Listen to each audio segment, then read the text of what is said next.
Many Republicans are desperately trying to get Donald Trump to focus on substance as he goes after his new opponent, VP Kamala Harris. That includes some down-ballot Republicans who are getting nervous about Trump being at the top of the ticket. They want him to focus on things like the border and the economy, not crowd sizes or Kamala Harris's race. Joining me now to discuss, Maria Teresa Camara, the president and CEO of Voto Latino. She's an MSNBC contributor, and former Republican Congressman David Jolly of Florida. David, you know some of these down-ballot Republicans because you yourself have been a down-ballot Republican at one time or another. What do you think about how they're feeling tonight about their leader? Steph, the last time I was a down-ballot Republican, I was on the ballot with Donald Trump in 2016. Let me tell you how hard this is. But here is the problem. It's not just Donald Trump completely incapable of articulating an agenda or continuing to be listless, and just transactionally in the agenda. But down-ballot Republicans really don't have an agenda either. This is also a cycle where House Republicans have nothing to take to the American people on virtually every piece of legislation of national consequence, from raising the debt ceiling to keeping the government open to funding to stop Vladimir Putin's march across Europe. It was a majority of Democratic votes in the House, not Republicans, that actually led the governing coalition in Washington. So as much as these down-ballot Republicans are rightly suffering under Donald Trump's listless campaign, truly one of the worst presidential campaigns we've now seen in modern history, House Republicans have nobody to blame but themselves because they don't have a discernible agenda either. All right, Maria. Well, in terms of Republicans staying on message and focusing, let's talk about another Republican, J.D. Vance. Tonight, he made an appearance on Fox News, and I want to share just a portion of his comments. Watch this. Senator, one of my dear friends tonight said to me, well, all these suburban women, all they care about is abortion, and they don't understand that decision is with the states now. It's not banned nationally, even if some people want it to be banned nationally. It's with the states. What do you say to suburban women out there who are marinating in this propaganda? Well, first of all, I don't buy that, Laura. I think most suburban women care about the normal things that most Americans care about. The normal things. So Vance's opponent, Governor Tim Walz, responded on X, where he said it's pretty normal to respect a woman's right to make her own damn health care decisions. So my question to you, Maria, do Republicans want their VP candidate out there saying it is not normal to care about reproductive rights?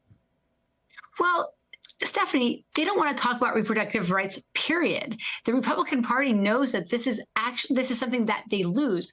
The reason there was no red wave during the 2022 midterms was because there were plenty of independent Republican fathers saying, wait a second, I do not feel comfortable that my daughter won't have the same choices as my mother or my wife.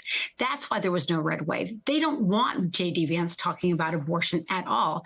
But at the same time, he doesn't know what to talk about because they don't have a record to show on how they're going to improve the lives of the American people.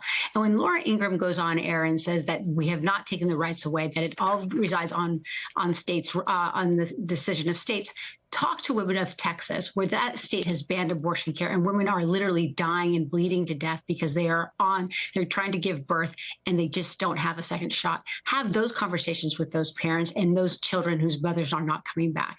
It's unjust, it's cruel, and at the end of the day, they're fabricating the facts.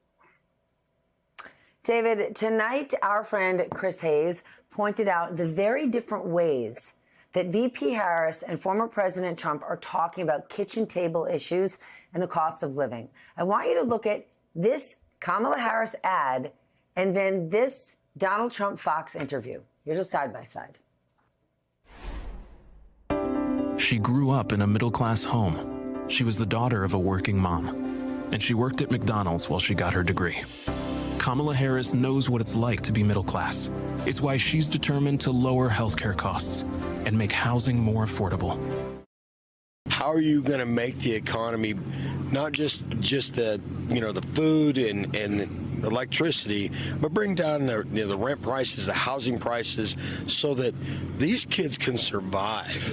and without their parents' help? Such a good question, You're Mr. right. President. We are going to drill, baby, drill. We're going to bring down the cost of energy. Energy is what caused the worst inflation, I think, in the history of our country. Food prices are up 50%, sometimes more. You look at bacon. Bacon is quadrupled. You can't order bacon. You can't order anything. We're living horribly.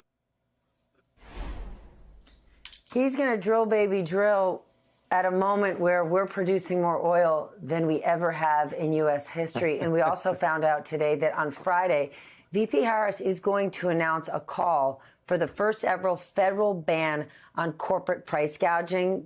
That's a big headline. We don't actually know how that would manifest, what it would look like. But what are your thoughts on this contrast? Because it was a totally fair question from that Trump supporter to Donald Trump. He teed him up. Yeah, and look, I think what we continue to see in Donald Trump is the showman who says these platitudes with nothing behind them, very transactional. He would say something different tomorrow. And look, not to anger the pork producers, maybe we should all eat less bacon, and that could help the process as well. Those are the types of things you would hear from Donald Trump. But what you're hearing from Vice President Harris is cogent policies. And I think also the tone and the framing is so important, because this is where I think the race has really begun to gel. With Vice President Harris, you see somebody waking up every day, fighting for the country, fighting for America, understanding your issues, saying, kind of in a very Biden way, when the middle class grows, America grows, we all grow together. And with Donald Trump, you see him always reaching to beat up on the country, to beat up on who we are, to say we're not good enough, we haven't gotten there. Why are we so bad? Americans don't feel that way. There were qualms about Joe Biden's age, but what we're clearly seeing since he left is people are okay with the direction of the party or the direction of the country. And so this notion of, are we going in the right direction under Vice President Harris or not, I think is solidifying. Do we want to go back to the direction of Donald Trump? He continues to remind us why not. Maria, what is MAGA offering working people? It actually makes sense for the super rich, for corporate America, to be motivated by tax cuts and deregulation, right? It will make them richer. It will help their businesses move with more ease.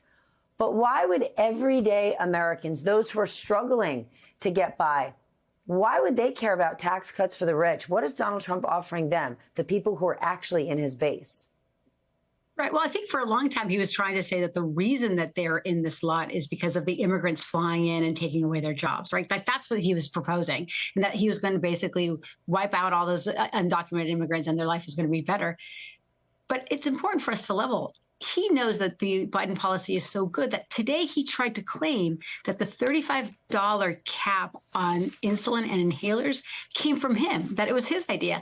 That is not true. That was solidly a Democratic initiative that was passed and signed by the Biden administration and the Harris administration. And I do think that, at least in the work that we do every day at Voto Latino, that we're seeing, Stephanie, is young people finally seeing themselves in Kamala Harris and jumping in. There's a surge in voter registration in states that we saw people kind of lackluster. We're seeing a surge in Arizona, in Georgia, and Pennsylvania, and Wisconsin, and young people saying, she speaks my language with authenticity. She grasps what I'm trying to do. She understands my everyday struggle, and she has the policies to prove it with the Biden-Harris administration. Donald Trump had the opportunity for 4 years to actually demonstrate what he stood for, and it's loud and clear. And it's all about him, and it's all about his big business, and has very little to do with the American people.